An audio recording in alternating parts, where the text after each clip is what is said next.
Hello everyone, welcome to another video. Today is going to be a chit chat video, as you can see by the title, on the fear of getting married. Okay, so for those of you that don't know, I am 28. Well, I'm going to be 28 in June this year.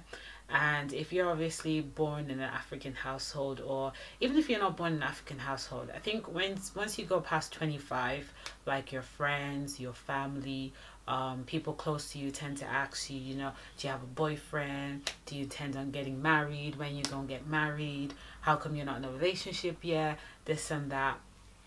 And some people don't realize that it's like some people are actually scared of getting married.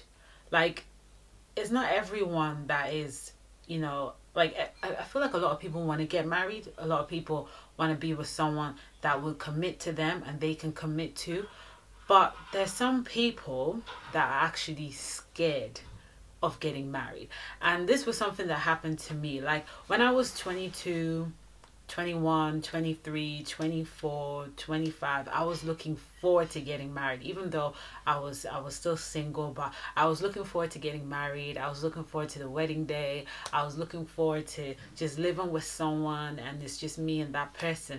And then when I turned 27, even as of last year, all of a sudden there was just this fear of getting married. It was like the reality of marriage really kicked in. And what even triggered me to actually do this video was, we all know that since last year and this year, it's been a season of exposure. Like, a lot of people are being exposed. A lot of relationships have been, ruined. People are getting divorces and all of that. So what kind of triggered this video was, there's a particular relationship guru coach on YouTube that is very, very popular, a very popular male.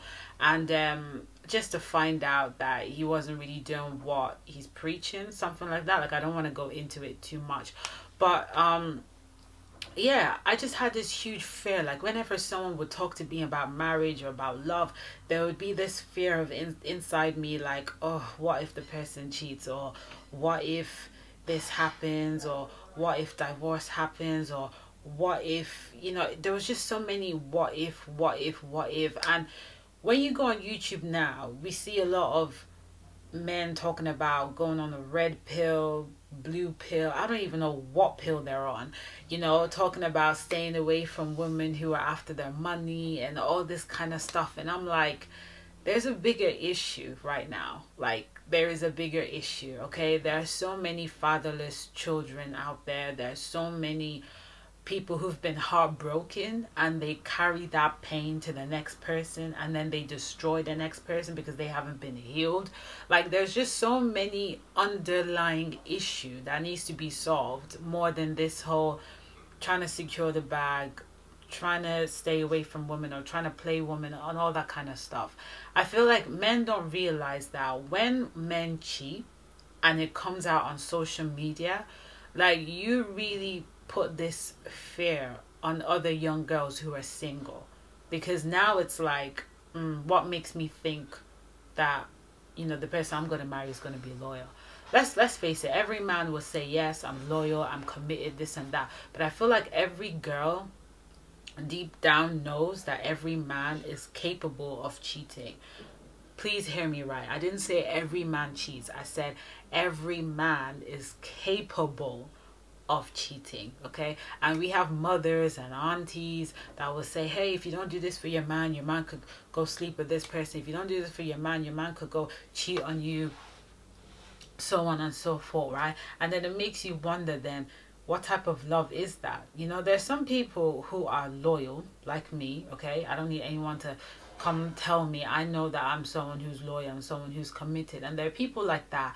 And the worst thing that could ever happen to someone who understands the importance of loyalty, for someone who takes loyalty really serious, who takes commitment really serious, is when somebody cheats.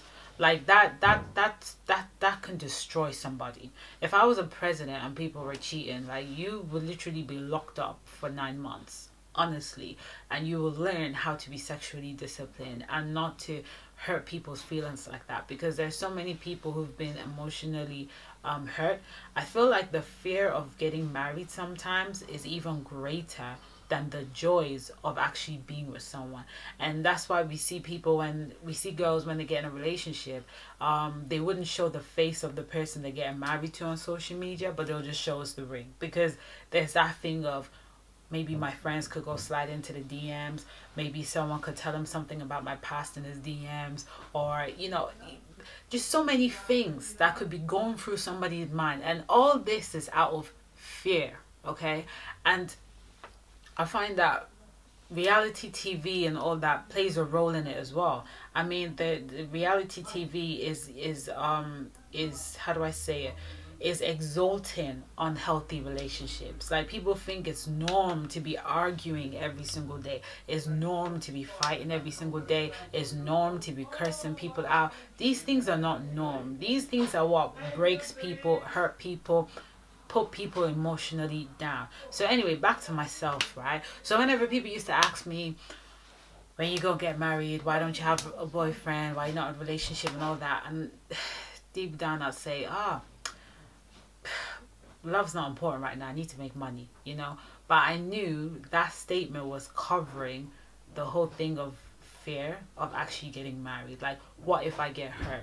Or what if the person I'm married to cheats? Or what if the person I'm married to doesn't love me? Or is he even capable of loving me the way I should be loved? Like, all these things will go through it. So the only thing I would use to like defend myself is, love's not important. I need to make more money. I need to secure this and I need to secure that, this and this and this and that. And people wouldn't know that until one day, the Holy Spirit had shown to me that you're actually dealing with fear right now. Like, you are so fearful of getting married, and it's not a good thing. It's not a good thing. Fear is not a good thing. And I'll tell you why it's not a good thing. When you are fearful of being with someone, or being in a committed relationship, or getting with someone, you tend to behave in a way that the things that you fear could end up coming to pass. So let's say you're someone who is like, you fear that you might get divorced, right? So when you get with someone, all of a sudden, because you have fear on the inside of you, you start to become so protective of the person. Wherever the person goes, you want to know. You're constantly checking the phone. You're constantly following them everywhere. You're investigating everyone they talk to. You want to know who that girl is, and she might just be the receptionist working in his office. You want to know why that girl's talking to him. She might just be the person booking the appointment. You're just doing too much, and you make the person feel like it's a burden to be with you. Eventually, the person might not end up cheating, but you might end up seeing what you shouldn't see, and then you would think that the person has cheated on you. Meanwhile, you are just being overprotective due to the fear that you have in your heart.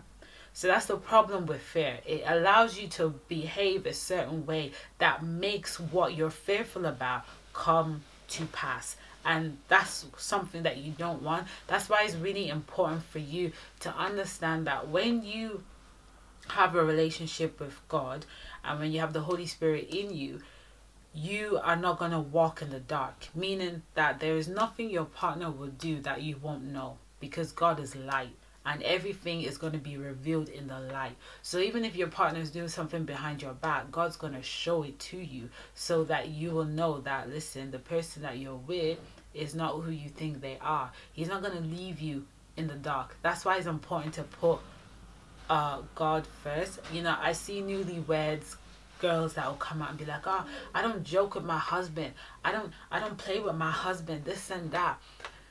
What you really should be saying is, I don't joke with my God, okay? Because you could come out here and be defending your husband, and you'll have some undercover FBI females who will go and follow your husband in all social media accounts just to see whether he's like that about you.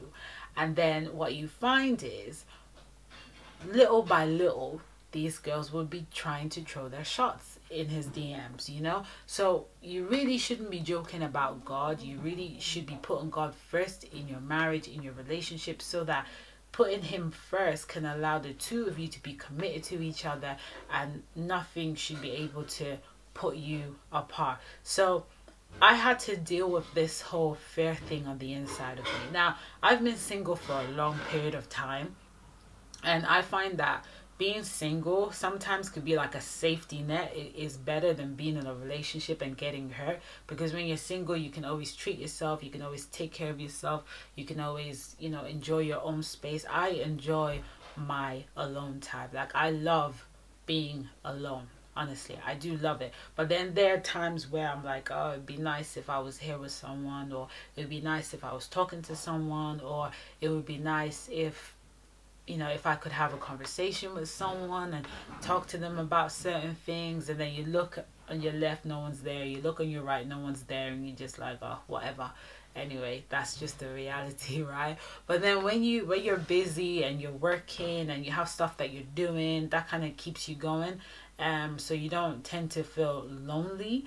Not all the time, just like occasionally. So for those of you who are fearful of getting married, because I know I'm not the only one in this shoe, I'm gonna help you out and tell you why some people actually have this type of fear. So one of the first things I wrote down, sometimes our surroundings and our parents' marital life or our parents' relationship can sometimes put fear in the inside of us. So if you're coming from a toxic home where your dad's beating your mom, or your mom slapping your dad, or they're using belt to hit each other, all that kind of stuff, that could cause fear in the inside of you. And you might feel like, oh, but what if my partner does that to me? Well, the good thing is you have a choice. And always remember that domestic violence is something that you will always see before you get married. You have to pay attention. Pay attention, because every woman that complains that, oh, my husband is abusing me, my wife's abusing me, the trace was there when they were courting, the trace was there when they were communicating, but they weren't paying attention. Okay, the second reason, that fear could come in is knowing that a woman has a lot to lose. Listen, something someone in my family always tell me is, when it comes to relationship, when it comes to marriage, women tend to have a lot to lose. Because when you get married, right, and you have kids for a certain man, and then you get divorced, like, it's hard to now find another person, because now you have to look for someone who's going to be a good stepdad to those children. And depending on the type of man you got married to, whether it's a man in the public eye, whether it's a man that everyone knows in the street as a thug, whether he's a hood rat, it depends on who he is, and you're not even sure whether that person is going to treat your kids right. So it's not easy for a woman to just say, oh yeah, you just get a divorce and I'm gonna just move on to the next person. It's not easy like that. It doesn't come easy like that for a woman. A man could do that, but it doesn't come easy like that for a woman. And not only that, do you know how long it takes for a woman to emotionally heal from a long-term relationship or from a committed relationship? That stuff takes time. It takes a long time, and you really just have to go through the process in order to get it over it really quickly. Another reason fear could come in is you might be worried, what if I marry the wrong one? If you have a relationship with God and you have the Holy Spirit and you're communicating with the Holy Spirit, this is not something you should worry about, because the Holy Spirit can tell you who you're going to marry or who you should marry. Stop listening to these people that keep telling you that God can't tell you who you should marry. Yes, he can. If God can tell you the school you should go to, God can tell you where you should stay, God can tell you where you should live, God can tell you what's going to happen to you in 1 year, 2 year, 3 year, 4 years time. If God can tell you the type of kids you're going to have, why in the world will God not tell you who you're going to marry? Why would he leave that bit out? That is one of the most important part of your life. That marital choice could be the thing that could change your life to another level, or it could be something that could wipe you out completely. Some people, is in their marital life, they died early. Some people, their life was good. Once they got married, life got worse for them. For some people, once they got married, life got better. So please understand that this marital choice thing, the Holy Spirit can tell you who you should marry. And then the last one is no fatherly love. If you did not experience a father's love, you can really be fearful of men, which is something that I'm still struggling with. Like, I'm still learning to understand that men love differently. Men can be loving, because I always have this mindset that men don't know how to love. And it's something that I'm still working on. I'm still renewing my mind, and I'm still working on it. But it's due to the fact that when I look around me, I don't see loving men. Do you get what I'm saying? When you go to church and you see couples, you see certain behaviors like, does this man really love her? When you go to work, you see certain behavior like, does this dude really love his girlfriend? You know, like, when you look around you, you can't really see an example of it. So you constantly have to renew your mind every single day and believe that, look, there are some men that do know how to love. It's just that men love differently, and understanding how men love differently. This is why I'm going to start buying marital books as well, so I can kind of gain knowledge on that, because I feel like a lot of girls really don't know how men love. Like, men and women don't express love the same way. So anyway, let's talk about the solutions of fear, right? Because I can't just do this video and not give you a lot of solution. We need to talk about solution. So one of the ways to stop fear of getting married or getting in a relationship is to stop listening to ungodly advice on marriage and relationship. Do not listen to someone who is ungodly giving you advice about marriage and relationship, because most of the time the advice could lead to destruction. Okay, so one of the advice that she would normally give to her followers is that you should never join like, you should never help your husband in his business. And so if your husband has a business, you should never help him in your business.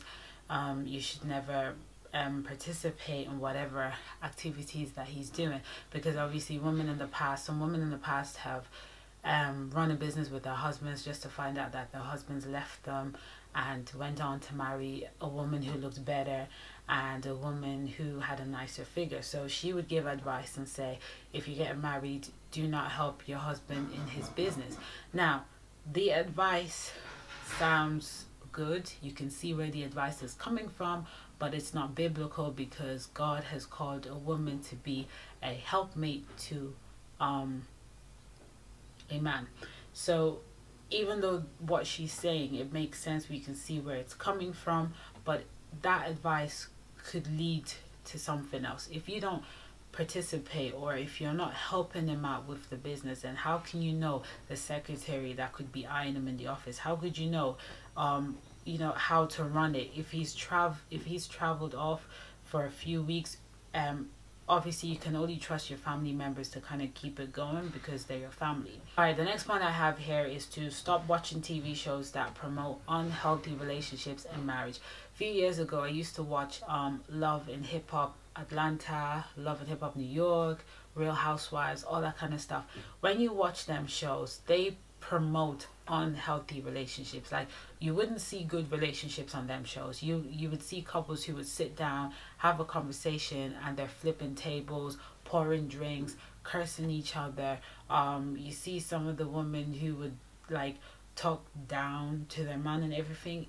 Those type of shows can put fear in the inside of you, of getting married, man or woman. So my advice is to try and avoid watching those kind of shows. I used to be a huge fan of them, but after a while I just realized that this TV show is creating so many seeds in the inside of me, and it's not good at all. Next point here is to stop dating. Now, I know some people might not agree with this one, but the problem with dating is, when you go on dates with multiple people, you have to understand that dudes are not going on dates to find wifey. They're going on dates to have fun. Women, on the other hand, would go on dates to find someone that will commit to them, right? Dating, to me, is a game. It's a game, and you need to be strategic about it if you want to win that game as a woman. Now, what I find in most cases is men who are really serious about finding wifey don't really go on dates. What they do is, when they find someone that they like or they're interested in, they will observe you, they will study you, they will take the time to know you without even you realizing that. They're very strategic on how they go about that. They don't go on multiple dates to look for wifey. If you're hearing a dude saying that, he's not really serious. Honestly, he's not. It's not how it goes down. Dating is a game, and if you're not prepared for the game, as a woman, you could lose. And you could be asked a whole bunch of questions like, what do you bring to the table? That question sometimes annoys me, because if a dude is asking you to come see him, how then can you ask a girl, what do you bring to the table? You called the girl out of her comfort zone, out of her home to come see you. How then can you ask her, what does she bring to the table? It don't make sense. Okay, so you get silly questions like that, or what's your body count? That kind of question is irrelevant. If you're practicing celibacy and he's practicing celibacy, nobody should be asking that kind of question. So that's why I don't support dating. Now, you girl might be like, oh, but how are you gonna find Mr. Right if you don't go on dates? He will find you. Don't worry. He will find you. Okay? Don't worry about that. The next point is, don't take advice from divorced people who don't know where they went wrong. Now, hear me out. Some people who are divorced have acknowledged where they have gone wrong and where they should have like fixed the problem, and that's okay. But then there's some people who are divorced and they would never admit to you where they've gone wrong. They will never say it. They will always blame the other person. That kind of person is who you should not take advice from. Until you know where you've gone wrong, that's when I know that you've healed. But if the person is like, oh, well, it was that person's fault and she did this and he did that and I didn't do this and I didn't do that, that person hasn't healed. So they're talking out of bitterness, they're talking out of anger, and the advice that they're going to give you is wrong because they haven't accepted where they have gone wrong. So be careful of that, because people like that could put fear in the inside of you and stop you from getting married. I know a woman who used to tell me, she was like a hairdresser, and she would tell me, oh, Dami, don't get with dudes, like men are dogs, men are this, men are that. And I was just thinking to myself, like, where is this advice coming from? Because when people give me advice, I always ask them, where is it? I always ask myself in my mind, like, where is it coming from? Because that's how I know whether that advice is good or not. Just to find out that the dudes that she had dealt with in the past had treated her like a dog. When I heard what she went through. So I knew from that moment that this advice is coming from bitterness, it's coming from anger, it's coming from unforgiveness, okay? So you have to have the spirit of discernment to be able to discern that. The next one is the let the Bible be your guide. There are so many relationships and marriage stories in the Bible. You've got Adam and Eve. Adam and Eve is the shortest one actually, because Eve just woke up and she saw Adam. So Eve woke up and all she saw was a man. Eve woke up and she just got in a relationship. Eve was not working. Eve was not toiling. Eve was not sweating. She was just made to be with Adam and made to help Adam in the garden. Okay, that's a nice love story, because Adam knew immediately that this is my woman. She is mine. She is me. You've got Jacob and Rachel, another love story there, where Jacob knew on the first day that this is my wife, this is who I want to get married to. Also, you've got Jacob and Leah, a situation where a woman thinks that she can make a man fall in love with her by having multiple babies for him. That's another love story. Then you've got David and Bathsheba, where David saw Bathsheba for the first time and he knew that he wanted to make her his wife. Okay, and he did all he can to make sure that she was his wife. That's a beautiful love story. Then you've got Isaac and Rebecca, where Isaac was on the hunt to look for Mrs. Right, and he saw Rebecca. He told Rebecca, I want you to follow me home. She followed him home. She decided to leave the family and follow him. That's another nice love story. So there's many love stories in the Old Testament. In the New Testament, it's all about how you should behave. And if you have all the godly characteristics that is expected of you in the New Testament, then really you shouldn't have a problem with dealing with people or with relationships or marital life. Then the next one is to be able to discern a good advice that could lead to divorce. Like I said before, there's some advice that do sound good, but if you don't carefully analyze the advice, it could be a very destructive advice. Like, for example, I see a lot of male on YouTube talk about going 50-50. A woman should do 50%, a man should do 50%. That advice sounds good, but it is a terrible marital advice. Okay, because first of all, There is no 50-50 in marriage, all right? A man works, go out there, he works, trying to make sure that his income is coming in so he can provide for the family. A woman, on the other hand, she's not only taking care of the home, but she's got to take care of the kids. She has to run the home, okay? And then on top of that, she has to make sure that these kids are properly groomed, properly behaved, which is not an easy task to do at all. That is why a nanny is a paid job. That is why childcare will always exist, because it's not an easy thing to train a child right, to take care of a child, and then at the same time focus on your career, focus on yourself, focus on your beauty, run the home, trying to take care of your husband. That is not 50-50. Okay, the man's doing one thing, trying to make sure that he provides for his family and to be there for his wife.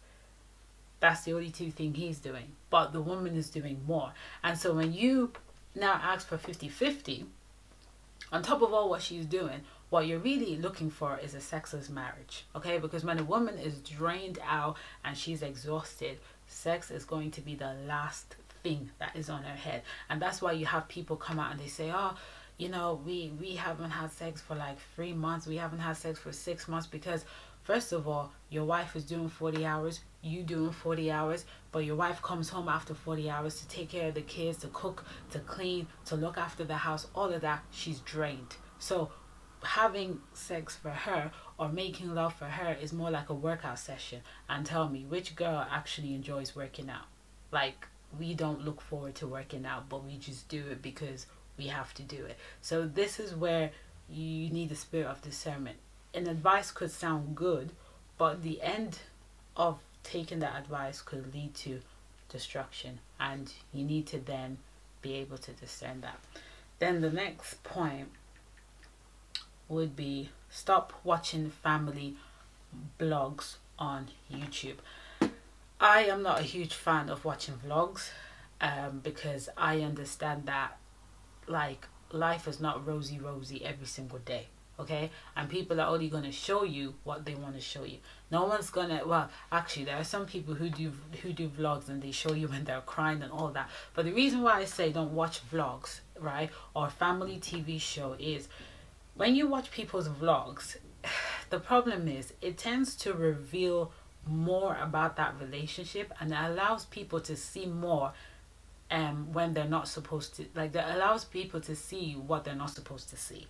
So for example, there's a particular girl I was just watching her vlog, because in person I quite like her, so I just said, you know, let me just see what this vlog is about. So I was watching her vlog, and she was in the kitchen with her husband, and she was trying to get her husband to say hi to the camera, like to say hi to the people who are watching.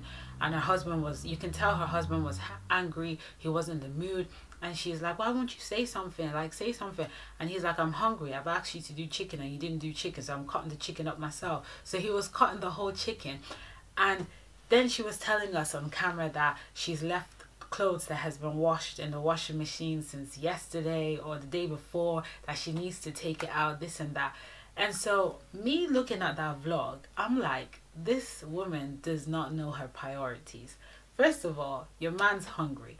When your man's hungry, and you know when people are really hungry, including myself, I start to get very angry. You put the camera down, you sort your husband out, sort the food out, get the clothes out of the washing machine, because if you don't get it out of the washing machine, it's going to start smelling. So you can see that even though she's doing a vlog about herself, me as a viewer, I'm there looking at the husband's gesture, the husband's body language. I'm there looking at the background of the house and everything, because all of that represents you and tells a lot about yourself. So when you watch too much of family vlogs, sometimes it can give you a wrong image of what marital life is, or it can make you fearful of getting married because you see certain character in a husband or in a wife that you're not supposed to see. It's norm for a man to get moody when he's hungry. There's nothing wrong with that, but there's something wrong when the wife does not understand that she needs to sort that out before carrying the camera. Okay, there's another couple as well. They were having a really important discussion about their children, and they were recording it on camera. And then when she recorded it on camera, people were complaining, you know, I don't like the way your husband was talking to you, it's too harsh, like he could have said it nicer, this and that. And I thought to myself, the way her husband was talking, there was nothing wrong with that. A lot of people are just too emotional, adding emotions to everything.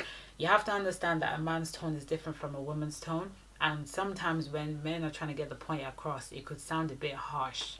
But you know yourself, like, it's because they're passionate about what they're saying.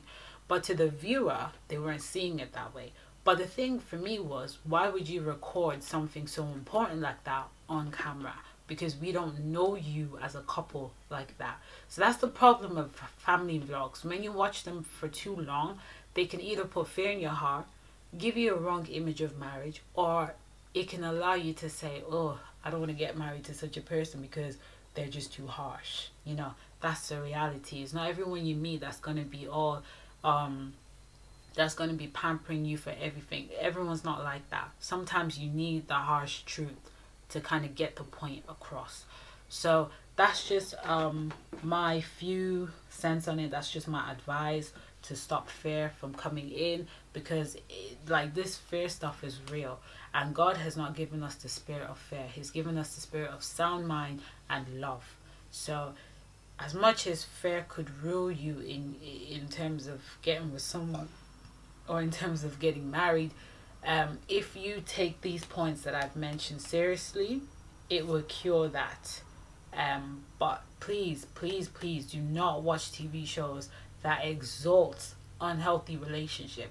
That is the key thing. And also, when it comes to male YouTubers too, because we have to talk about it, there's some male YouTubers out here that will be giving men silly advice that sounds good but leads to destruction. Don't listen to them kind of YouTubers, okay? You know who they are. Don't listen to them kind of YouTubers. They advise men that women are this, women are that, women are this, women are that. Don't even waste your time trying to explain yourself as a woman. Don't even waste your time trying to let them know that not all women are like that. Just leave it alone, okay? Another thing I forgot to mention is your mindset. Your mindset is really, really, really important. If you feel like all men are dogs, let me tell you, the only dudes that you're going to bump into is men that behave like dogs. If you feel like there are good men out there, if your mindset is there are good men out there and there are bad men out there, you're going to see the good and you're going to see the bad. So your mindset is important. Don't have this mindset that men are wicked, men are terrible. That's the mindset I used to have before, because all I used to see was the bad ones, because that's the mindset I had. Once I renewed my mind and realized that, you know what, there are some good men out there and there's some bad men out there, I started seeing the good and the bad. So make sure that you are renewing your mind every day, and stop listening to people who always have bad experiences with relationships as well. You don't need that, okay? If anyone comes to you and say, I've always experienced bad stuff when I date this guy, and then this guy did something bad to me, and then that person did something bad to me, just know that that person that's telling you that story has got an issue. It's not the person they've dated, it's the individual itself. Because the question is, why are you attracting such people? That's the question. If all the people you've dated treated you bad, then there's something about you that is allowing that to happen. There's something about you that is allowing that kind of dude to come into your life. So that's really it for this video. I hope I've helped you out.